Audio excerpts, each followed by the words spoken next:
آپ کو براہ راست لاہور لیے چلتے ہیں جہاں ڈاکٹر فردوس اشکوان پریس کانفرنس کر رہے ہیں۔ آپ نے دیکھا کہ وہاں عوامی انداز میں عوامی قیادت نے ان دکھوں کے اور مسائل کے ساتھ جڑے جو عوام تھے ان کو تنہا نہیں چھوڑا۔ اس کے ساتھ ساتھ یہ ضروری تھا کہ جہاں ہم اس اپنی سوشل کاز کو لائیو رکھیں، ہمیں اپنی پولیٹیکل کاز جو ہے اس کو ہر حال میں سیاسی میدان کے اندر بھی میڈیا اور عوام کے سامنے لانا ہے۔ ہماری جو سیاسی جدوجہد کے ساتھ جڑا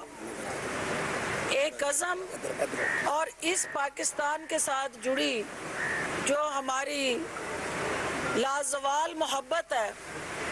اس کی عکاسی کرتے ہوئے استحکام پاکستان پارٹی نے ہمارے وہ عوام جو اس وقت مہنگائی کے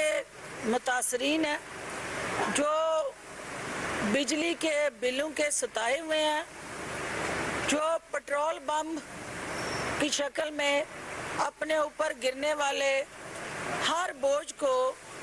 اپنے ناتواں کندھوں پہ اٹھا کے اپنی زندگی کے جو روزمرہ کے امور ہیں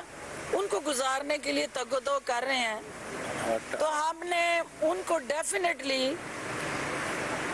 ایک پارٹی کی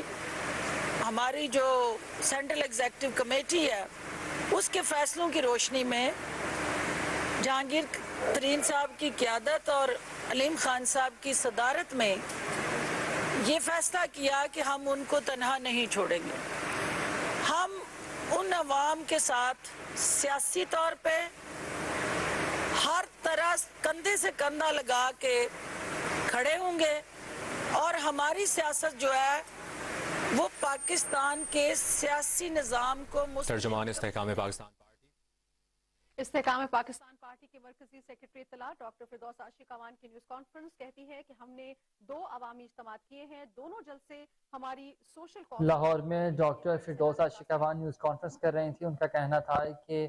نواز شریف کی آمد پر ملک و قوم میں مسرت کا سماں ہوگا۔